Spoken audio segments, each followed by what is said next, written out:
पर बो देना और प्रेम से सींचना, ये तुम्हें वो सब देगा जिसकी तुम्हें जरूरत हो। हरिया तोता और हरियाली तोती के पास खाने का भंडार था, लेकिन वे किसी की मदद नहीं करते थे। वे दूर से रानों को बीज बोते हुए देख रहे थे। देख रही हो हरियाली, ये पगली रानो इस बंजर जमीन में गड्ढा खोद रही है। इस धूप में तो दिमाग भी पिघल जाता है। इसका शायद पूरी तरह उड़ गया है। सही कहा हरिया, और देखो, इसे वो बीज उस बूढ़े भिखारी ने दिया है। जरूर कोई फालतू चीज होगी। रानो को लगता है कि वो इस सूखे में खेती कर लेगी। कितनी मूर्ख है। रानो ने जैसे ही बीज को पानी दिया, जमीन फटने लगी। सलर झपकते ही वहां एक विशाल सुनहरी बेल उगाई और उस पर एक कमरे के आकार का विशाल तरबूज लग गया। उसमें खिड़की दरवाजा भी था। अरे ये क्या, इतना बड़ा तरबूज, और इसकी खुशबू तो शहद जैसी है। हरिया तोता, हरियाली, कलवा कौवा और गोरी कवि एक साथ बैठी हैं। सबकी नजरें रानो के उस विशाल तरबूज वाले घर पर है। भाई हरिया, तुमने देखा, रानो तो महल में रह रही है। सुना है उस तरबूज के अंदर कभी गर्मी नहीं लगती और खाने की भी कमी नहीं है। मुझे तो विश्वास ही नहीं हो रहा। रानो जैसी मामूली चिड़िया के पास इतना सुंदर घर। कलुआ, हमें कुछ करना होगा। वो घर तो हमारे जैसे ऊंचे खानदान के पक्षियों के पास होना चाहिए। चिंता मत करो, मेरे पास एक योजना है। हम रानो को डराकर भगा देंगे या फिर उसे लालच देंगे। रानो ने केवल अपने लिए घर नहीं बनाया, बल्कि उसने बेल की और सेवा की। अब वहां छोटे छोटे सैकड़ों तरबूज उगाए थे, जिनमें मीठा रस भरा था। आओ भाइयों, आओ बहनों, जिसे भी भूख लगी है, यहाँ आकर पेट भर लो। ये जादुई फल सबके लिए है। जंगल के बाकी छोटे पक्षी रानो की तारीफ कर रहे थे। अरे रानो बहन, कैसी हो? हमने सोचा कि तुम अकेली हो, तो हम सब मिलकर तुम्हारी मदद करने आए हैं। हाँ रानो, देखो, हम तुम्हारे लिए सुरक्षा का प्रस्ताव लाए हैं। ये इलाका असुरक्षित है। तुम ये घर हमें दे दो, हम इसकी रखवाली करेंगे और तुम आराम करना। धन्यवाद भैया, पर मुझे सुरक्षा की जरूरत नहीं। ये घर जादुई है और सबकी मदद के लिए है। रात के अंधेरे में हरिया और कलवा दबे पांव रानो के खेत में घुसते हैं। वे जादुई बीज चुराना चाहते हैं। जल्दी करो, वो परा वाला तरबूज काटना शुरू करो। अगर हम इसे यहाँ से ले गए तो हम राजा की तरह रहेंगे। वे अपनी चोट से तरबूज को काटने की कोशिश करते हैं, लेकिन तरबूज पत्थर जैसा सख्त हो जाता है। उनकी चोंच में चोट लग जाती है। आह, मेरी चोंच! ये तरबूज है या पहाड़? तरबूज के पत्थर जैसा सख्त होते ही कलवा कौवा और हरिया तोता दर्द से कराहने लगे। उनकी चोट से खून टपक रहा था। ओफ, मेरी चोंच की हड्डी टूट गई शायद। ये साधारण फल नहीं है, इसमें रानो ने कोई काला जादू कर रखा है। जल्दी यहाँ से भागो, इससे पहले कि रानो जाग जाए और अपनी जादुई बेलों से हमें यहीं दफन कर दे। हमें निकलना होगा। देखो, उस तरबूज से अजीब सी लाल रोशनी निकल रही है। भागो कलवा, भागो! चारों अपनी जान बचाकर अंधेरे जंगल की ओर भाग जाते हैं।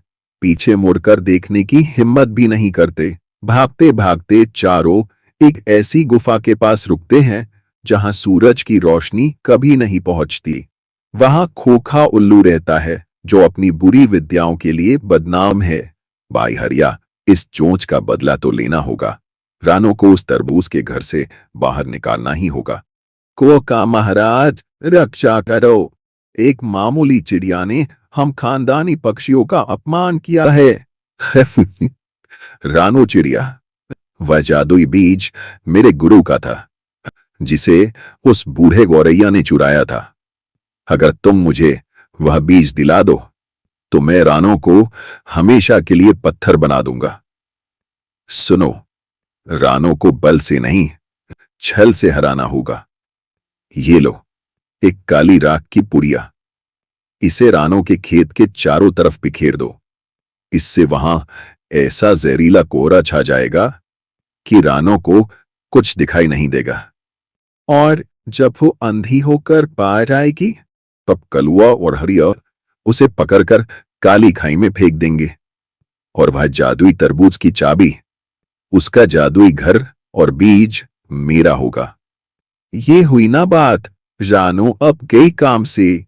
रानो सुबह उठकर अपनी खेती को पानी देने बाहर आती है, लेकिन अचानक पूरे खेत में काला धुआं फैलने लगता है। उसे अपने ही हाथ नहीं दिख रहे थे।